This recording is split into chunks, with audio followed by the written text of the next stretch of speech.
O Senhor esteja convosco. Ele está no meio de nós. Proclamação do Evangelho de Jesus Cristo segundo Lucas. Glória a vós, Senhor.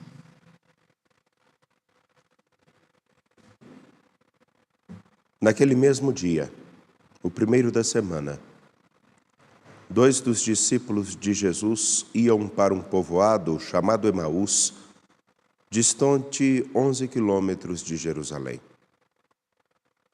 Conversavam sobre todas as coisas que tinham acontecido. Enquanto conversavam e discutiam, o próprio Jesus se aproximou e começou a caminhar com eles. Os discípulos, porém, estavam como que cegos e não o reconheceram. Então Jesus perguntou: "O que ides conversando pelo caminho?" Eles pararam com o rosto triste, e um deles, chamado Cleofas, lhe disse: "Tu és o único peregrino em Jerusalém que não sabe o que lá aconteceu nestes últimos dias?" Ele perguntou: "O que foi?" Os discípulos responderam: "O que aconteceu com Jesus, o Nazareno, que foi um profeta poderoso em obras e palavras, diante de Deus e diante de todo o povo. Nossos sumos sacerdotes e nossos chefes o entregaram para ser condenado à morte e o crucificaram. Nós esperávamos que ele fosse libertar Israel, mas, apesar de tudo isso, já faz 3 dias que todas essas coisas aconteceram. É verdade que algumas mulheres do nosso grupo nos deram um susto. Elas foram de madrugada ao túmulo e não encontraram o corpo dele. Então voltaram dizendo que tinham visto anjos e que estes afirmaram que Jesus está vivo. Alguns dos nossos foram ao túmulo e encontraram as coisas como as mulheres tinham dito. A ele, porém, ninguém viu." Então Jesus lhes disse: "Como sois lentos e sem inteligência para crer em tudo o que os profetas falaram. Será que o Cristo não devia sofrer tudo isso para entrar na sua glória?" E começando por Moisés e passando pelos profetas, explicava aos discípulos todas as passagens da Escritura que falavam a respeito dele. Quando chegaram perto do povoado para onde iam, Jesus fez de conta que ia mais adiante. Eles, porém, insistiram com Jesus, dizendo: "Fica conosco, pois já é tarde e a noite vem chegando." Jesus entrou para ficar com eles. Quando se sentou à mesa com eles, tomou o pão, abençoou e partiu e lhes distribuía. Nisso, os olhos dos discípulos se abriram e eles reconheceram Jesus. Jesus, porém, desapareceu da frente deles. Então um disse ao outro: "Não estava ardendo o nosso coração quando ele nos falava pelo caminho e nos explicava as Escrituras?"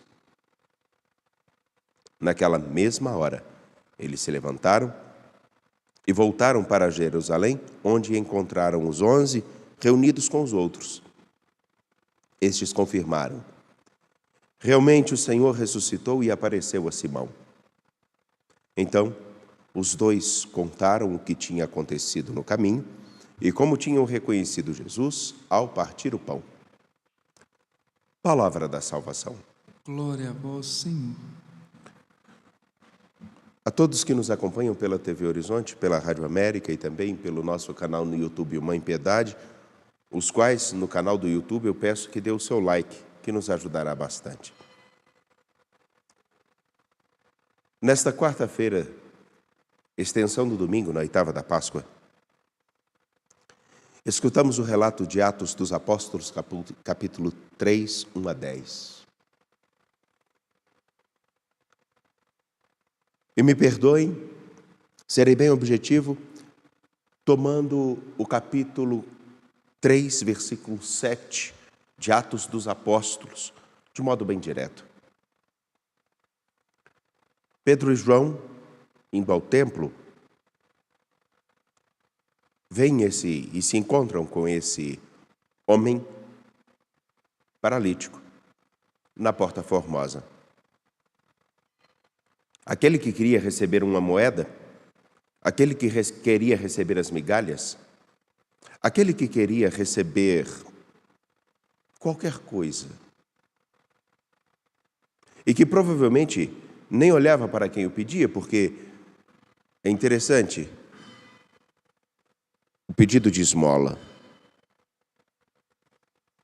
é feito com as mãos estendidas e a cabeça baixa. O pedido de Pedro é simples: olha para nós. E o homem, fitando o olhar, esperando que receberia algo, ele não recebe uma moeda, ele não recebe o dinheiro, ele não recebe a migalha. Ele recebe a seguinte coisa: Pedro lhe pega pela mão direita e o levanta. Esse gesto é extremamente importante. Pegando-lhe, amparando-lhe e o levantando. Pedro, como é missão da igreja, como é missão daquele que se encontrou com Jesus ressuscitado, ajuda esse homem a se erguer, a se levantar. Ajudar o homem a sair da sua condição de inércia, de dependência, para uma condição de olhar o mundo com a cabeça erguida. Essa é a postura daquele que se encontra com Cristo ressuscitado. Ele anda de cabeça erguida, mas não tem medo de olhar para aqueles que estão curvados.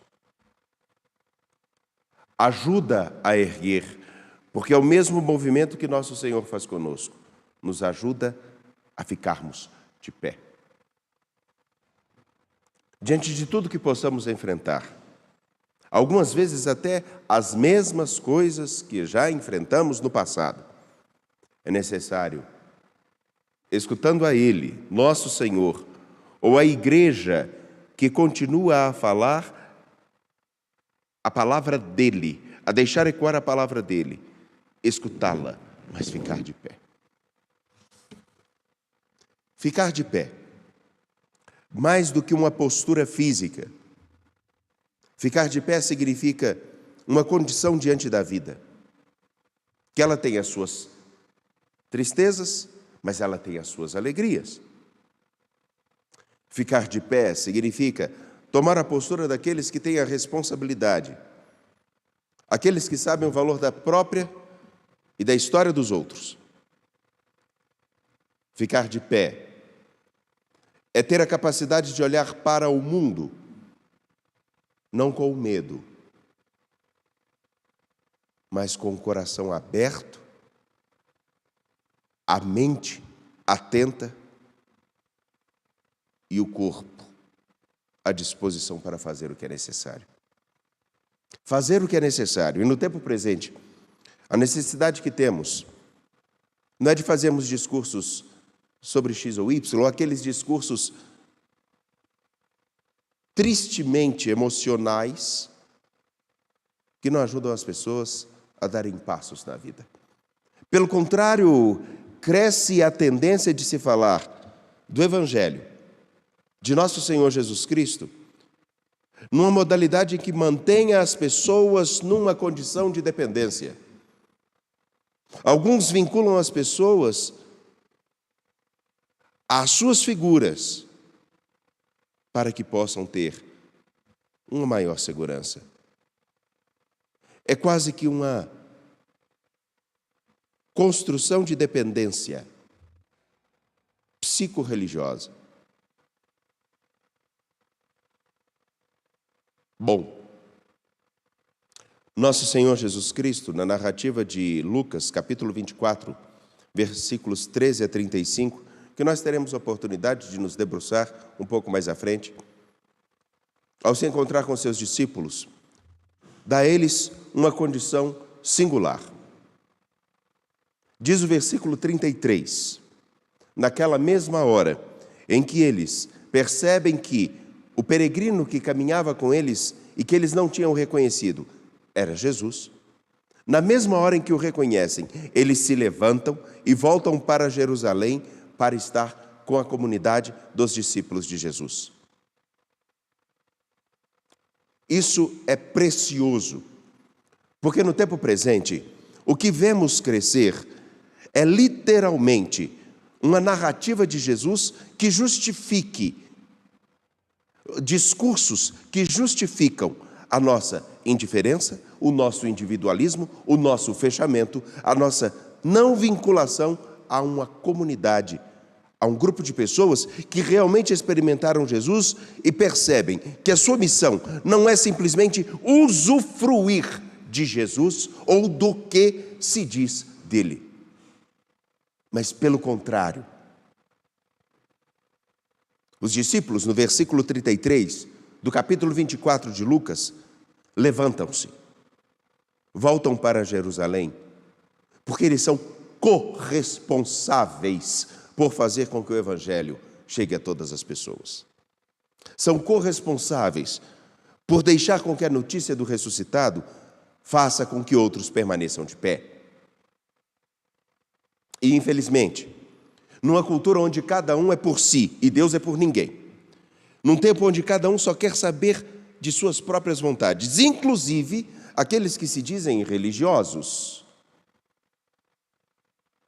a subversão do Evangelho ignora o fato de que quem se encontra com Jesus Cristo levanta-se, volta para Jerusalém, para o lugar onde estão reunidos os que são testemunhas do Evangelho, que são testemunhas da ressurreição, que experimentaram o ressuscitado, partilham sobre isso e ajudam outros a caminhar, a ficarem de pé.